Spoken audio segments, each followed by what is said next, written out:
Welcome, friends. Your boy Old Bearby here. Today we're going to compare two very good Batman movies, The Batman and Batman Begins.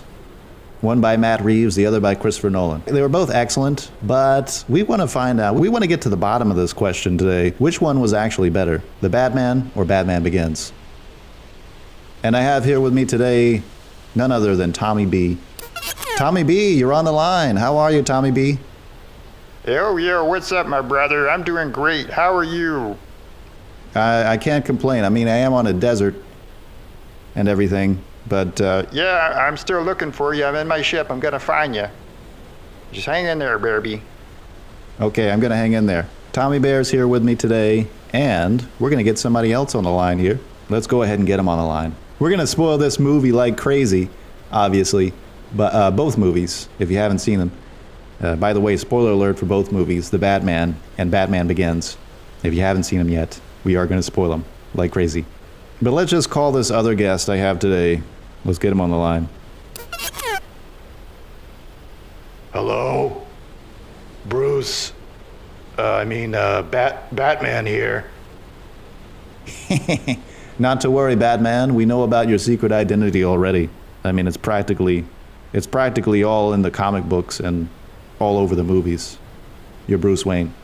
Keep Bruce Wayne's name out of your mouth, or else I'll slap you. Oh dear. You're just joking, right, Batman? No, I never tell a joke.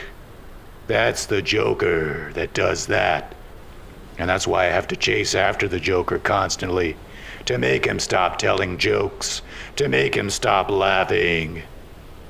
And also because he's bad, right? He's done terrible things? Yeah, that too.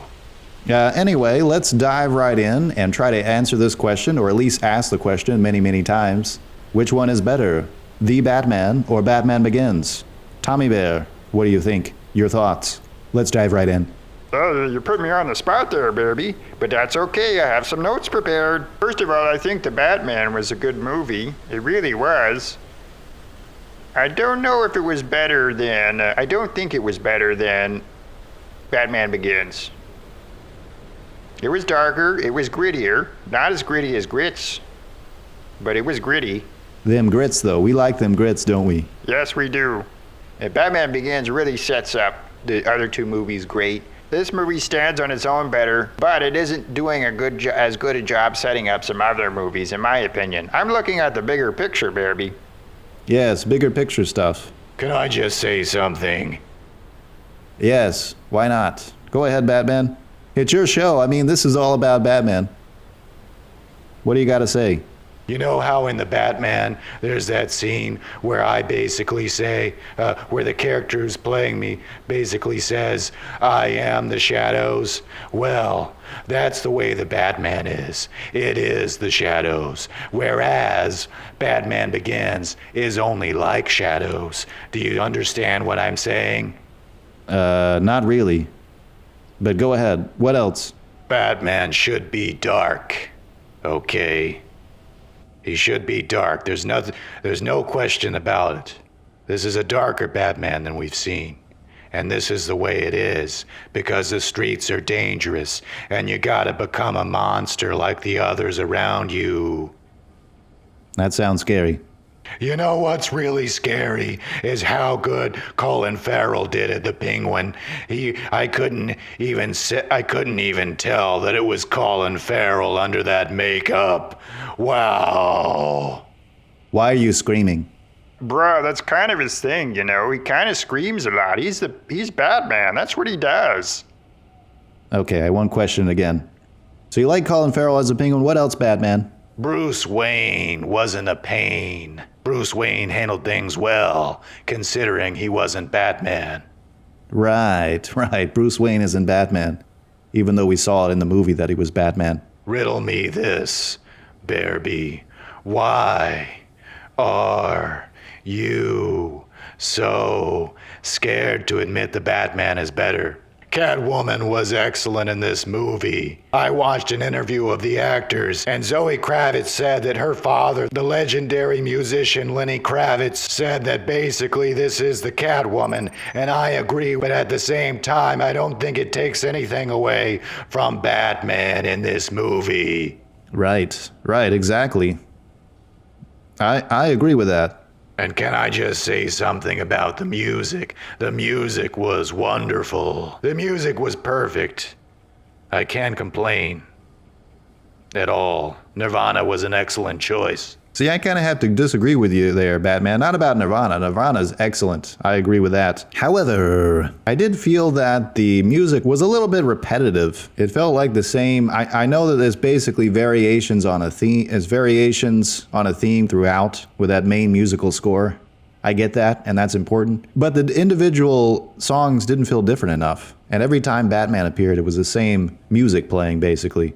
I kind of got tired of it. Whereas with Batman Begins, of course, you had Hans Zimmer. And forgive me, I'm not sure who the composer was on the Batman. I do think that it was very well done. I just feel like there should have been more variety. That was the only thing. With Batman Begins, there was plenty of variety. Yeah, I kind of agree with Bearby there. Sorry, Batman. Repetition is the enemy of chaos. Okay. Let's talk about one element that this film did differently than Batman Begins, which is that it didn't begin. It was year 2. It didn't begin Batman's journey. It just showed, really, in my opinion, showed a slice of Batman. I think it did kind of go into the beginning of Batman, but it did it in a subtle way. Like when Alfred was injured, when he almost got killed by that bomb, and then Alfred and Bruce Wayne are sharing that moment where they're talking about his past. I mean, that's just one of many where it's woven in seamlessly to the plot. So it kind of goes back and forth. I mean, it doesn't give the whole backstory, but it gives little pieces of it. I guess it is a little different. Yeah, that's right, Tommy Bear. It is a little different, but also I guess it does give some backstory. Let me tell you about what happened to me when I was just a young boy. When I was a young boy, some bad things went down. Yeah, sorry about your parents there, Batman. I was talking about my Uncle Ben. With great power comes great responsibility. Isn't that Spider-Man's thing? You know how I keep tabs on the Justice League, all the individual members, their powers, their weaknesses? Yeah. Well, I also keep tabs on myself in case I go insane. I think you might already be there, Batman. Okay then, maybe so. All right, so let's do a vote. I think Batman Begins has better music, bigger scope. The characters aren't quite as refined, but there's more space to grow. So I'm going to go with Batman Begins. All right, Batman, what about you? Which one's your favorite? The Batman, of course. It shows me at my most powerful and scariest. Okay. And I'll be the tiebreaker here. I'm going to have to go with Batman Begins. Because of the scope, as Tommy Bear mentioned, I think the characters, while they're not as refined, they are more interesting to me in Batman Begins. Slightly so. The Batman is better at being a standalone film, so if you're looking more for a standalone film, the Batman's a better way to go. So that means Batman Begins, according to us three, is the better. But I'm also very, very curious about what everyone else thinks. Maybe we can do a little vote. Which one is better? Which one is objectively better, right? No. There's no such thing as objectively better. Don't be fooled. It's all an opinion. And our opinion today, according to us three, 2 out of 3, Batman Begins. I think it's just slightly better. Yeah, me too. Just slightly better. They're both great. All right, folks. Thanks for tuning in. And we hope to be seeing you in the future. Goodbye. Goodbye. Goodbye.